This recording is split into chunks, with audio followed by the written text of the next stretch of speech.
IB153. We're out here in Frick Park in Pittsburgh for me to demonstrate to you some aquatic invertebrate collection techniques. You may be wondering to yourself, why should I care about little tiny bugs that live in the water? But you should care because they're really important. The streams are a really important water source for people's drinking water here in Pennsylvania. And the insects and other invertebrates that are in that water can tell us how clean that water is and whether or not it's been polluted. And so there are three groups of insects specifically that will tell you whether or not your stream is really, really clean. One is the Ephemeroptera. Those are the mayflies. If you find larvae of those living in the water, that's a good sign. Another one is Plecoptera. Those are the stoneflies. And the third one is Trichoptera. Those are the caddisflies. If you find those three things in the water, that means you've got really great water quality. And it means it probably isn't too polluted. There's some other insects and other invertebrates that only live in really polluted water. And so if you find them, that means your water's really polluted.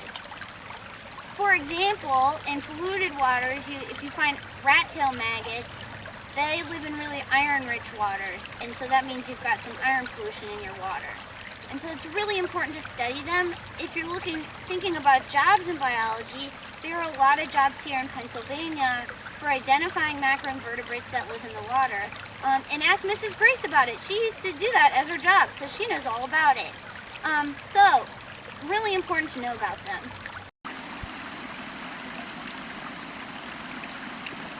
So I want to talk a little bit about the different types of organisms that will live in different parts of the stream. So if you look at this habitat here, you might think, oh, it's just all aquatic stuff. But there's a lot going on here. There's going to be different levels of oxygen based on the flow of water. Here in this pool, the water's not moving as fast, and so you're going to have lower levels of oxygen because the water is not cycling up and moving as much.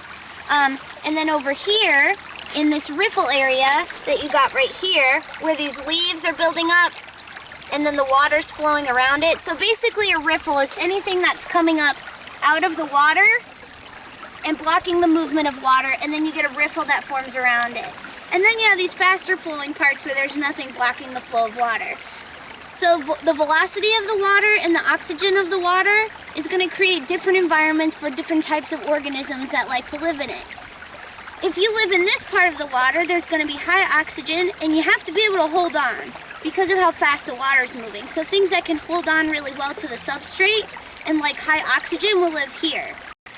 In these riffle areas, you're going to find different species based on what the object is that's impeding the flow of water. So you'll have certain species that like to attach to leaves, and they'll scrape the leaves and feed on the detritus, which is the leaf that's decaying in the water. And then you have some that will live on the rocks and attach to the rock surfaces. So in the riffles, it depends on what the material is that's blocking the water. In the pools, you'll have different species that live too. These are going to be species that maybe aren't as strong and can't grip onto substrates like they do in the fast-flowing water and don't need as much oxygen. They're going to live in the pools that you have in the stream.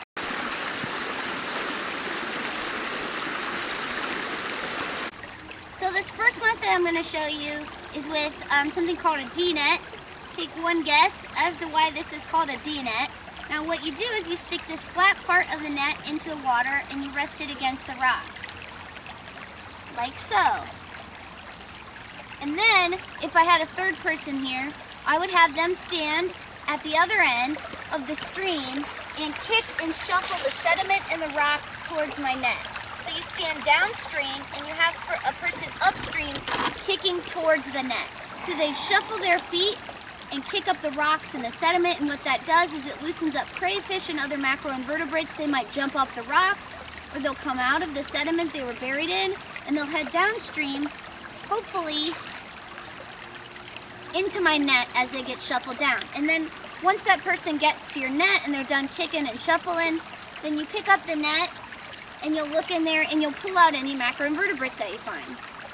Another way you can collect macroinvertebrates in the water is just pick up the rocks and check out and see what goodies are living on them. On this rock, for instance, we've got a lot of case-building caddisflies.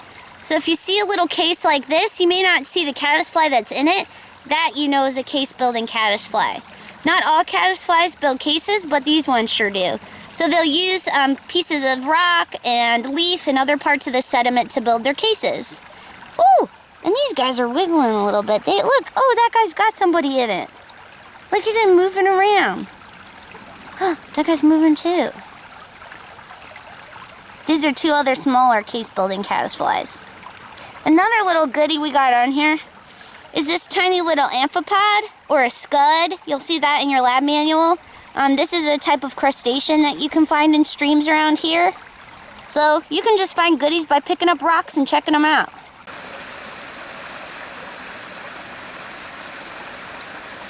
Okay, that's all the techniques I wanted to show you.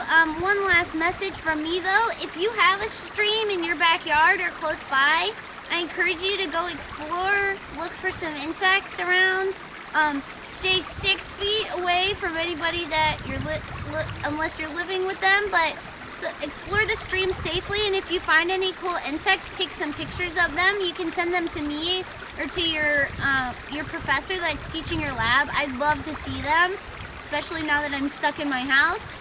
And be safe out there. Bye! Ah, there's a snake in my boot! Just kidding.